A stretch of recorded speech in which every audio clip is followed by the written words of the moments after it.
I was having breakfast with Colin Dye one morning, and he said to me, "Would you like to meet Rodney Howard-Browne?" I said, yeah, I'd like to meet him. In the meantime, I had endorsed the Toronto Blessing, and the word was that it really was back to Rodney. That Rodney, when he was a nobody in America, was going from town to town and happened to be in Tulsa, Oklahoma. A man by the name of Randy Clark, who was a burnt-out minister, just on the brink of getting out of the ministry, was told by somebody, "You ought to get to Rodney Howard-Browne's meeting." And Randy Clark got in the prayer line 5 times. He'd get prayed for and then go back and get in another queue. And the 5th time, when Rodney prayed for Randy Clark, Randy's version to me, I asked him, he said, "My hands were frozen." He said, "Frozen." Rodney looked at him and he says, "That's the fire of God. Lay hands on anything that moves." Randy Clark went to Toronto.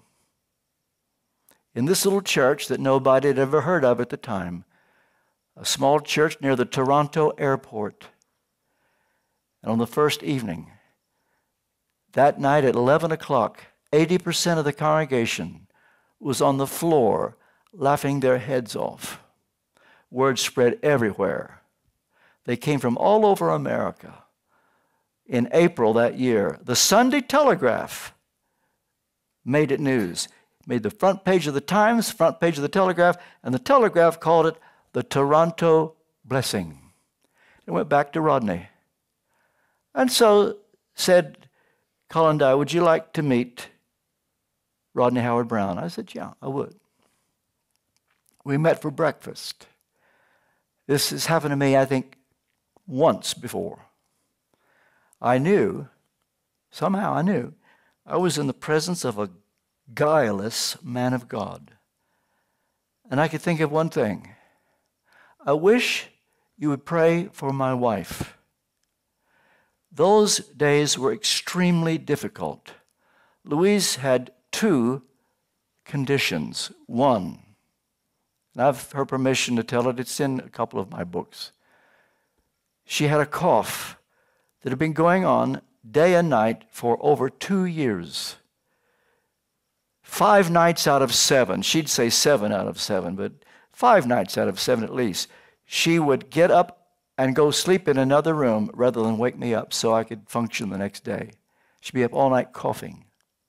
Her GP sent her to the top hospital, lung hospital in London. They couldn't help her. On one occasion, because of the coughing, she was about to lose her eyesight, and they rushed her to the St. Thomas's Hospital, and she saw an ophthalmologist, said, "If you don't stop coughing, you're going to lose your eyesight." Her retina was, all of it because of the cough. And so I wish you could pray for Louise, but she won't come to one of your meetings. You never get her near one of your meetings. Any chance that Saturday morning, if I get her over to the chapel, would you come and pray for her? He said he would. Parallel with that, Louise had gone into a deep depression. It wasn't a depression that could be listed in any serious way, but it was pretty serious, so much so that I thought in 1993 I was going to have to give up my ministry. I told one of our deacons, I said, "Be ready. It's pretty awful. I may have to resign any time." On that Saturday morning, Louise had overslept because she'd been up all night coughing. But she woke up at 20 till 10. We were supposed to meet Rodney at 10:30. She woke up 20 till 10, and she said, "I want that man to pray for me." That man. She didn't know who he was. But she was so desperate, wouldn't matter, because I had given her a little taste of Rodney, having spent a couple hours with him that day, and I was so moved. I said, "Just let him pray for you." She was negative at first, but that morning she said, "I want him to pray for me." She got over at 20 to 11, an hour later. My secretary had made Rodney and Adonica, 3 children, tea, and they patiently waited. And Louise was hardly there. She was so tired. And the strain, she just had woken up, and she knew she was keeping them. She sat in my chair. There was no hype, no singing, no preconditioning. Rodney and Adonica just stood next to Louise and started to pray for Louise.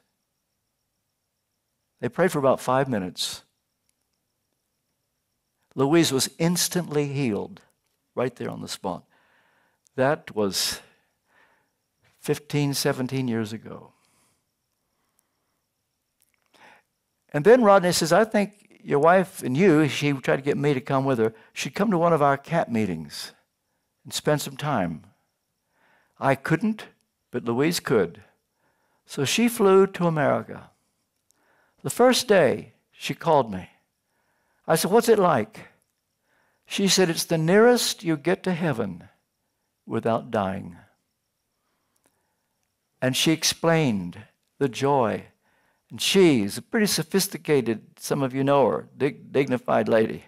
Imagine her on the floor and rolling. She says, I now know the meaning of holy roller because I did it. But when she came back, the depression was gone.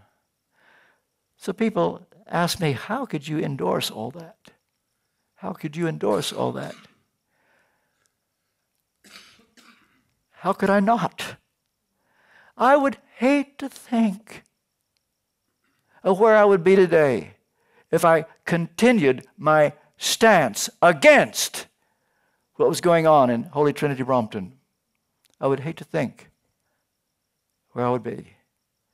You see, all of us may think, well, I once showed I would take a stand, and I did it, and that was enough. Samuel might have thought that. He still had to go outside his comfort zone. I've had to do it. I'm still doing it. You know what matters more than anything in the world? In fact, I would say it's the only thing that matters. And that's the anointing. The anointing.